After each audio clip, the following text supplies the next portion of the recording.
Hey guys, this is Tony Paradis with Food and Fitness. I'm a licensed dietitian and certified personal trainer, and I'm here today with Jennifer Wilford of You Go Girl, and she's a running coach. And we're going to ask her a few questions on what it is to be a running coach, her philosophies, what she does, and what she does for the community, and what can she do for you. So starting off, Jennifer, what are your qualifications as a coach?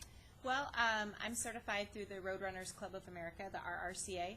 I've been certified with them for 3 years, 4 years actually, and I also trained with the woman who taught the class, the course instruction, for a couple years personally before I launched into coaching. Okay. So I've also run 15 marathons, so I really enjoy the distance running, but I also work with Couch to 5K.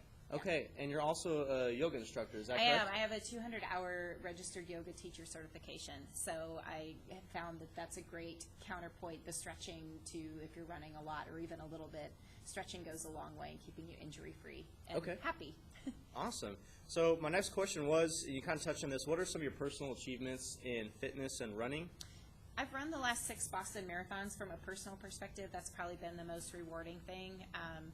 In terms of times and things like that, I've run some decent race times, but I think personally it's most beneficial when I'm able to help other people and see the improvements that they can make, both physically as well as personally, in a journey of going for a run. So awesome.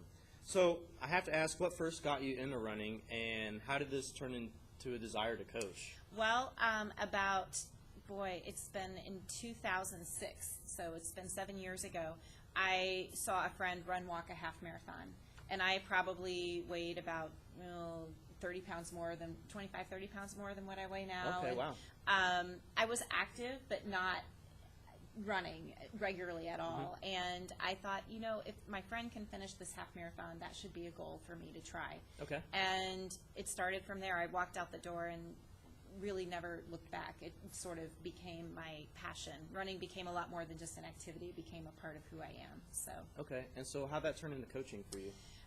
I really felt that there was a need for women who wanted to figure out a way to get fit, to get started without it being in an intimidating environment, because running can be a very kind of a scary thing if you're not quite sure where to start, or the frequency to get hurt is really, there's a strong frequency with that, just if you're not sure what to do.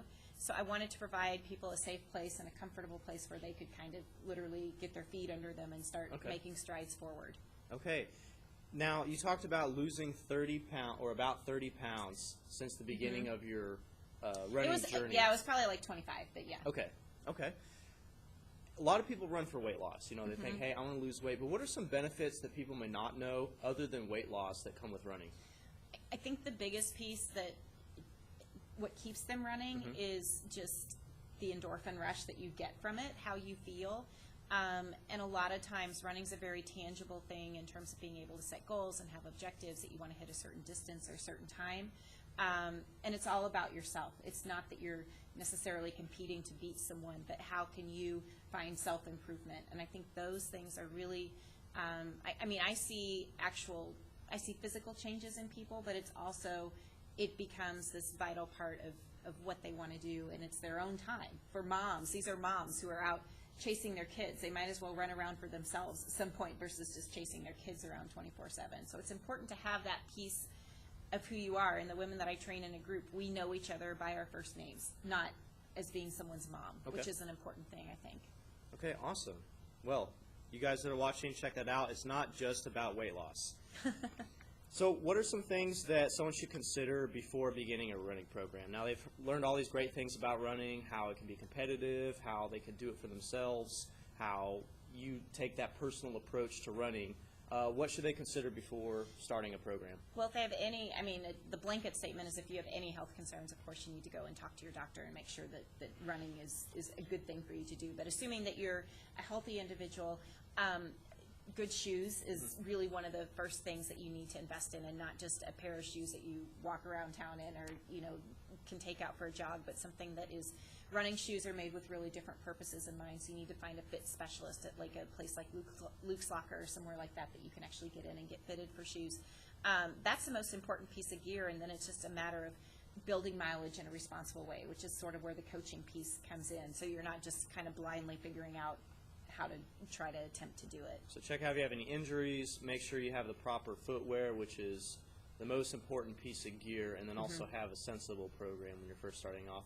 So maybe if somebody hasn't run their whole life, starting off with the goal of a mile 7 days a week would be a little that much might for be them, right. Exactly. I mean, I normally would start people at 2 to 3 days a week, making sure that you're getting appropriate recovery in between your workouts. And it may be run walk for people that have just started. It doesn't mean you have to go run a full mile. It might be that you're going to do some kind of run walk. And I talk to people a lot about how to gauge things based on breathiness, and we kind of work with that, and it's individual. So what I devise for people is very customized for each person. So you talked about maybe not having a sensible plan for that may be a common mistake. What are some other common mistakes that people, when they begin running, that they make? Well, I think sometimes it's great to have enthusiasm, but people get overzealous, and you don't want to necessarily go out and march out the door and run 3 miles if you've never run a mile, or if you used to run, but it's been a really long time. Might not get out of bed the next day. Yeah, I mean, you want to make sure that you're being gentle with your body and, again, allowing appropriate recovery in between. So not taking on too much too fast, because it can lead to injuries, and that's something then that you may be well-intentioned, but then could end up sidelining you for a longer period of time. So building responsibly. So you've been a coach for a while. You've been running for a while. What are some other coaches or information sources that you like to follow? Do you read Runner's World? I do, yeah. Runner's World is great. I enjoy running. I mean, I enjoy reading it more just from the standpoint of being able to the human interest stories as well as more of the technical pieces. They always have things of what's coming on with gear. I belong to the North Texas Striders Running Club, which is it's a great resource in terms of just lots of people in the area who enjoy running. And then a group like mine with You Go Girl, we can share ideas and thoughts and training recommendations. And what I really do is devise customized plans for each person. So I'm constantly researching and sort of trying to figure out where the latest trends are in terms of running, but what's not a fad at the same time. Okay. Why should somebody hire a running coach? I mean, why should somebody work with you? And I've worked with Jennifer before, so I have my own reasons, but what are some reasons some of you guys might have? Well, I think it could be a couple things. One is for people that need that extra kick of motivation. That was me. Yeah. The plans I devise are electronic. You get daily email reminders, and then I expect my clients to report into me what they're doing, so there's a level of accountability there, which is really important, I think, for people that are just getting started. Again, we talked about not overdoing or overuse injuries, that kind of thing. So, yeah, they're obviously paying you for your experience and intelligence and putting that together in a plan. But also, but I think also it's the idea that you can get something that is customized, and what I will do is sort of spell out, maybe you need to be pacing here, maybe you need to do miles at this pace, and having someone help you define what your goals are, what are realistic goals. And I'm pretty honest. I mean, if someone comes to me and says, I want to go run a half marathon in 2 months, but I am not running at all right now, maybe that's not a great idea, but maybe we can get you there in 6 months. So just kind of putting the ball in somebody else's court, and then to wake up in the morning and have an email waiting for you so you know what you're supposed to do, it takes that burden off of you. You do have to go do the running yourself, but I try to plan everything else to make it easy for you. But the thinking part is done for you. Okay, so we know some great reasons why we'd want to run. You know, weight loss, all the other things we talked about, your qualifications as a coach. If somebody's thinking about beginning a running program, so some of you guys there at home, but they're having trouble with that first step, having trouble getting started, what would you say to somebody? I would contact me.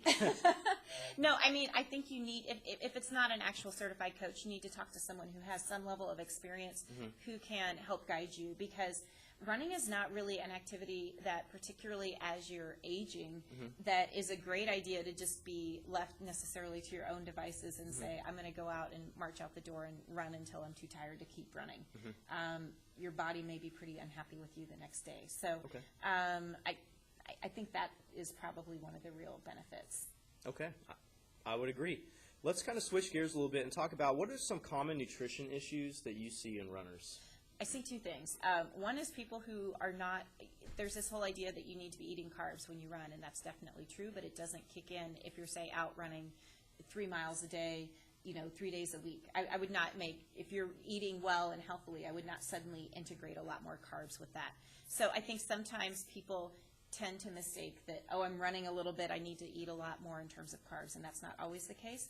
But I also say if you're running long distances, training for marathon, half marathon, and you're out on your feet for a good long run, then yes, you might need to make some dietary changes. And that's one of the things that I do talk to my clients about, as well as fueling while you're on the run. If you're going to be out on your feet over an hour, you need to start thinking about what might you need to do to fuel before your run, and what do you need to be doing in terms of on-the-run nutrition. So your nutrition plan is going to depend on where you are in your training, and then also fueling on the run depends on how long you're going. Exactly. So it's a very individualized thing. Right. I mean, if your glycogen gets depleted and you don't have something in order to supplement that when you're out on the run, you're going to hit the wall, and that gets really ugly. So it's a critical part of what you do, particularly in distance running. And that's one of the things I work hand in glove with my clients, as well as if you go run a marathon and you need to carbo load 3 days before, I'll give them suggested menus and options and things to think about in terms of starting that process as well. If one of your clients is having a little bit of trouble with their nutrition, how could a runner benefit from working with a dietitian?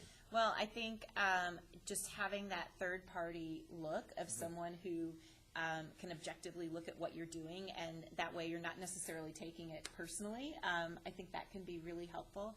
I also think that there's just general same reasons that you hire a running coach. There's a level of accountability there that suddenly you're working closely with someone who has expertise in that area, who can help you. And, you know, if you're actually paying someone for their services, then sometimes you're more inclined to actually follow through and use those services. I might as well do it, right? Yeah, but I do think, but there are things in life that are really important and that are worth paying for, frankly. And it always baffles me how people will pay a lot of money for, say, the newest gear or the newest, gadgetry, but yet when it comes to the real fundamentals of what they need to do well in order to succeed in a workout plan or a running plan, you need to have those people on your team. It's like putting together a personal team that can help you succeed in your physical life, and that's an important thing to have. That's a great point. I just want to reiterate that. If you don't have the fundamentals down of your nutrition, of your training, why are you focusing on some of these almost minutia things of are you wearing the Adidas shoes, are you wearing the Nike shoes, or what kind of wristwatch you're wearing or something like that. If you're not training with a correct program, you don't have the right nutrition down, it doesn't. How are those things going to really benefit you? Well, and if you're injured, then none of that comes to. I mean, that's the biggest thing that I see is then people end up becoming injured in some way, and then all of this comes to pass or not. What are some common injuries you see in runners? Oh boy, a lot, and that's where the yoga has been really helpful in terms of increasing flexibility, because there's a lot of overuse, training errors, but just overuse in training, particularly for distance, you're pushing your body to a point that is almost to its limit, but yet not quite there. You're kind of towing that really fine line.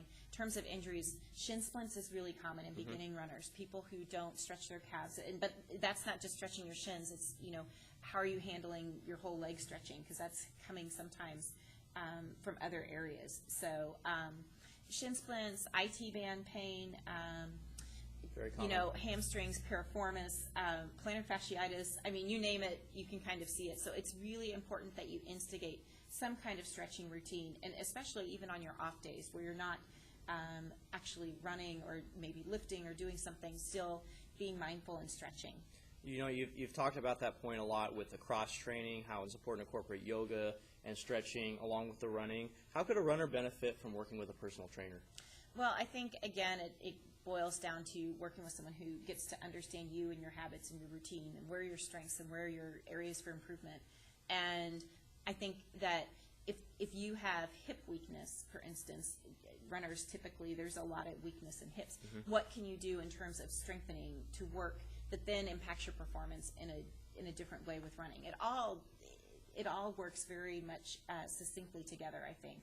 These things work together in terms of pairing together nicely. Okay.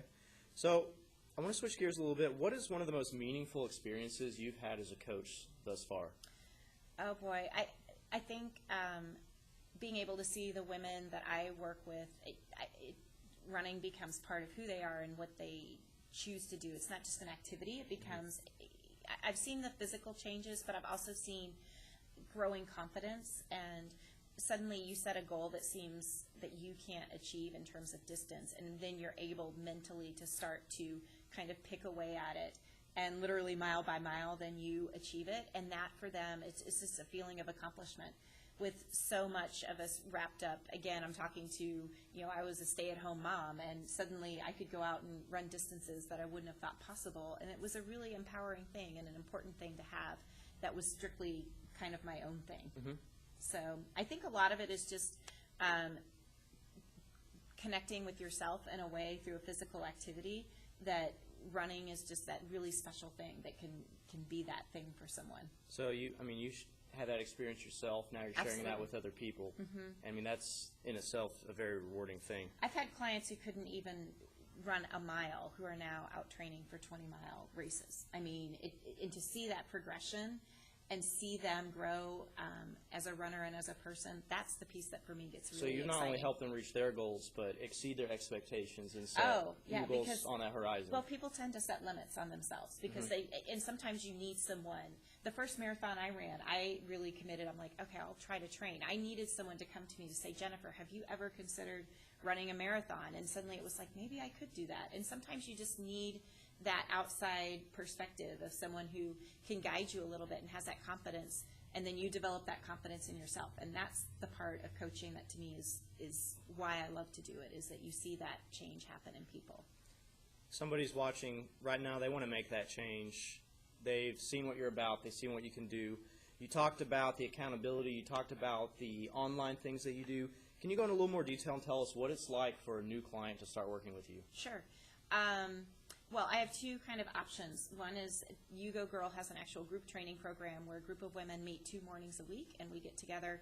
And that provides a nice group setting. We all start together. People are running different distances, but I spend time with each person along the way. So I go with the fastest person, make my way back, and then catch everyone else in the middle.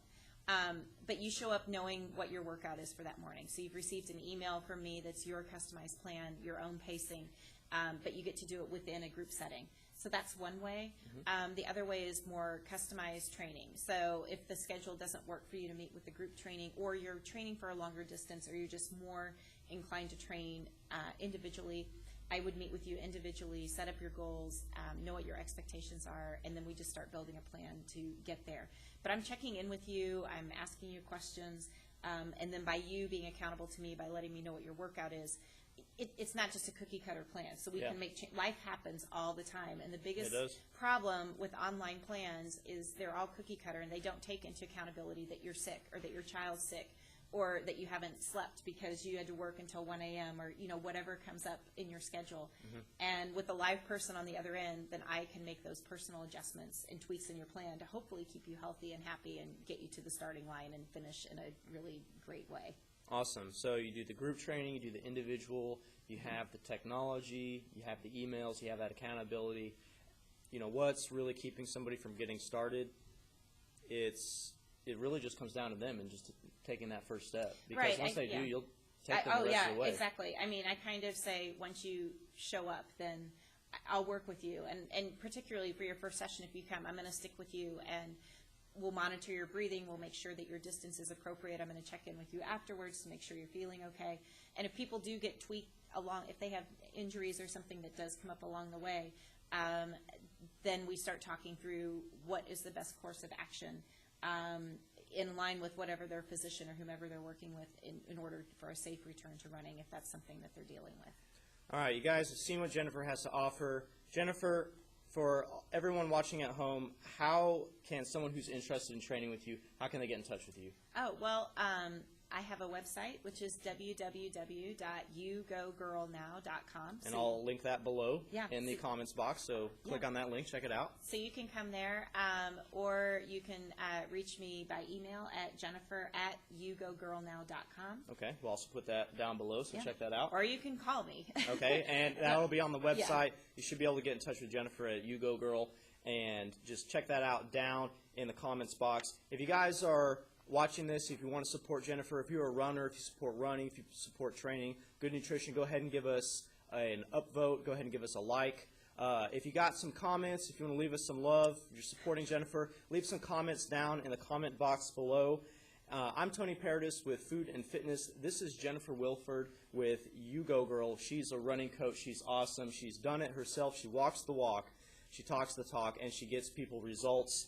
Jennifer, before I wrap things up, do you have any final words or thoughts that you'd like to leave us with before we wrap it up? Well, I appreciate the opportunity. I think that even if it's not me that you choose to work with and you're interested in potentially starting a running program, just try to find someone who's knowledgeable and just don't go out and be left to your own devices. But I also think the group support thing is a really powerful, motivating tool for people. So, and if that's something that I can provide for you, then so much the better. So, awesome. Thanks. Thank you very much. All right. Appreciate your time. Appreciate